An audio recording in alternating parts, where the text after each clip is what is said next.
The latest 2024 federal budget announced an increase to the capital gains tax that will take place on June 25th, 2024. But what does it actually mean?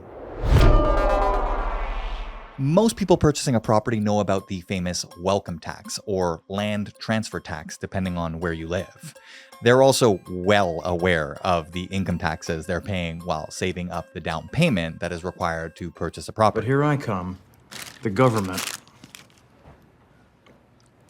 and I get to take 40% of your lunch. Buyers also quickly become aware of municipal and school taxes that they pay on the property or properties they own.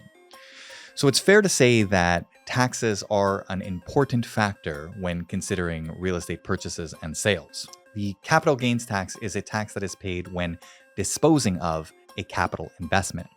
The words disposing of are very important because this means that the tax doesn't only apply to selling an asset. And I said, why should I pay capital gain?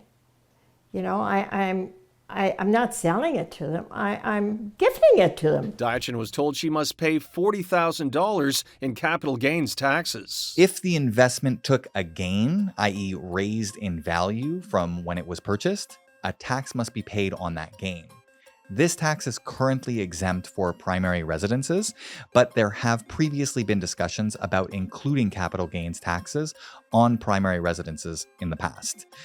Just a few years ago, the Liberals dipped their toes in these waters with their anti-flipping tax. The capital gains tax hike technically hasn't been passed yet, with legislation expected to take months beyond the proposed June 25th start date.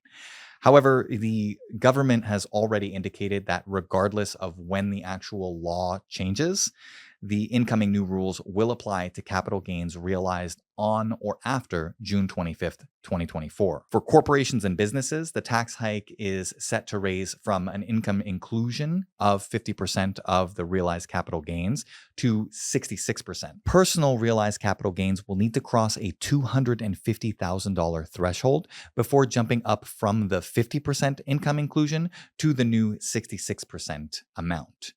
This may not seem like a big deal because most ordinary people aren't realizing $250,000 capital gains.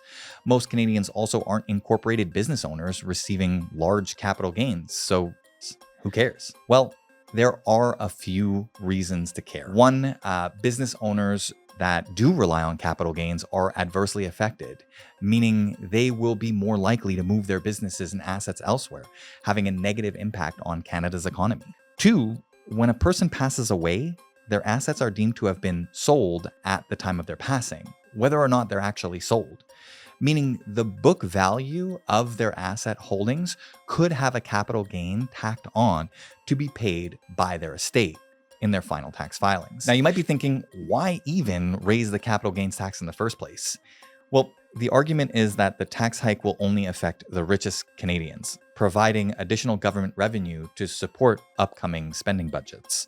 The economic concept called the Laffer curve demonstrates that the correlation between government revenue and taxation rates actually has a point of diminishing returns, meaning that if a tax goes up too high, eventually the government revenue received from that tax becomes less effective. So a taxation rate of 0% will net $0 in revenue, and a tax rate of 100% also nets $0.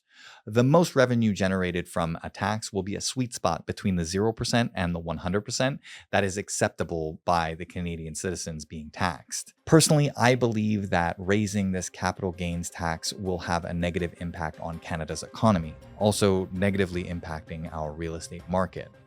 The 50% inclusion rate for capital gains was already sufficient, if not even a little high.